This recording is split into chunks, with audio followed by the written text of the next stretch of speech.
Hello dears, എല്ലാവർക്കും പുതിയൊരു വീഡിയോയിലേക്ക് സ്വാഗതം. കൊതുക് ശല്യം കൊണ്ട് പൊറുതിമുട്ടുന്നവരാണെങ്കിൽ ഈ ഒരു സൂത്രം മാത്രം ഒന്ന് ചെയ്തു കൊടുത്താൽ മതി. വീട്ടിലുള്ള കൊതുക് മൊത്തത്തിൽ അങ്ങ് ചത്തുപോയിക്കോളൂ കേട്ടോ.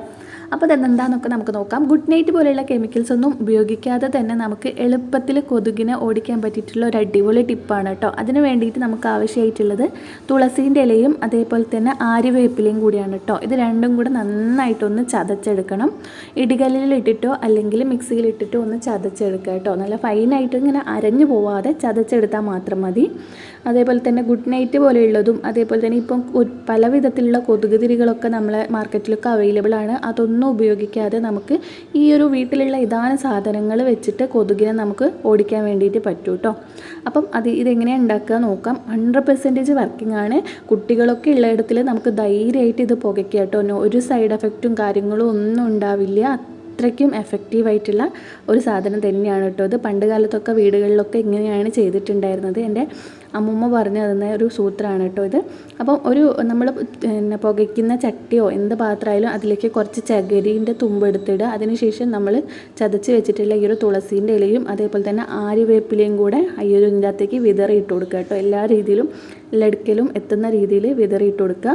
പിന്നെ നമുക്ക് ആവശ്യമായിട്ടുള്ളത് 1 സ്പൂൺ അളവിൽ നമ്മുടെ കടുകാണ് കേട്ടോ. 1 സ്പൂൺ അളവിൽ കടുക് എടുത്തിട്ട് അതും കൂടി ഒന്ന് ചതച്ചെടുക്കണം. എന്നിട്ട് നമ്മൾ ഈ ഒരു മൺചട്ടീൻ്റെ അകത്തേക്ക് ഇട്ട് കൊടുക്കുക. നമ്മൾ പുകയ്ക്കുന്ന പാത്രം ഏതാണോ അതിനകത്തേക്ക് ഇട്ട് കൊടുക്കുക കേട്ടോ. ചകിരി മസ്റ്റായിട്ട് വേണം കേട്ടോ. ചകിരി ഇല്ലാതെ പുക വരില്ലല്ലോ. അപ്പം ഈ ഒരു ചകിരീൻ്റെ അകത്തേക്ക് നമ്മൾ ചതച്ച് വെച്ചിട്ടുള്ള വേപ്പിലയും അതേപോലെ തുളസീൻ്റെ ഇലയും ഇട്ട് കൊടുക്കുക. അതിനുശേഷം ഈ ഒരു കടുകും കൂടെ വിതറി ഇട്ട് കൊടുക്കുക കേട്ടോ. പിന്നെ നമുക്ക് ആവശ്യമായിട്ടുള്ളത് 3 കർപ്പൂരമാണ്. ഇതെല്ലാം നമ്മളെ വീട്ടിൽ എപ്പോഴും ഉണ്ടാവുന്ന സാധനം തന്നെയായിരിക്കുമല്ലോ.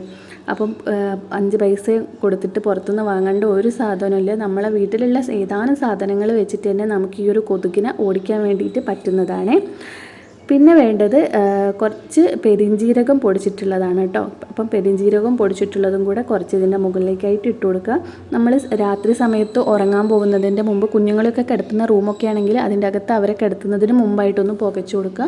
പുക എന്ന് പറയുമ്പോൾ എന്ത് തരത്തിലുള്ള പുകയായാലും അതെല്ലാവർക്കും ഒരു അസ്വസ്ഥതയാണ്. അതുകൊണ്ടാണ് കിടക്കുന്നതിന് മുമ്പ് അതൊന്ന് പുകച്ചു കൊടുക്കുകയാണെങ്കിൽ അവർ കൊതുകിൻ്റെ ശല്യമൊക്കെ റൂമിൽ നിന്ന് അങ്ങ് പോയിക്കോളും. അതേപോലെ തന്നെ സന്ധ്യാസമയത്തൊക്കെ ഇത് നമ്മളെ മുറ്റത്തൊക്കെ ഏതെങ്കിലും ഭാഗത്തേക്കൊക്കെ വെച്ചിട്ടൊന്ന് പുകച്ചു കൊടുക്കുക ണെങ്കിൽ അവിടങ്ങളിലുള്ള കൊതുകൊക്കെ അങ്ങ് ഓടിപ്പോയിക്കോളൂ കേട്ടോ. അതേപോലെ തന്നെ നമ്മൾ എന്ത് പുകച്ചിട്ടും പിന്നെ ആദ്യം നമ്മൾ ചെയ്യേണ്ട കാര്യം പച്ചപ്പുല്ലൊക്കെ ഉണ്ടെങ്കിൽ ഇപ്പം മഴ പെയ്തതിനെ കൊണ്ട് ഒത്തിരി പച്ചപ്പുല്ലുകളൊക്കെ മുളച്ച് വന്നിട്ടുണ്ടാവും. പുല്ലൊക്കെ ഉള്ളിടത്തിൽ നന്നായിട്ട് കൊതുക് ശല്യം ഉണ്ടാവും. അപ്പോൾ അതൊക്കെ ഒന്ന് പറിച്ചു കളയാനൊക്കെ ശ്രമിക്കുക. അപ്പോൾ ഒത്തിരി കൊതുകിനെ നമുക്ക് നിയന്ത്രിക്കാൻ പറ്റുന്നതായിരിക്കും കേട്ടോ. താങ്ക്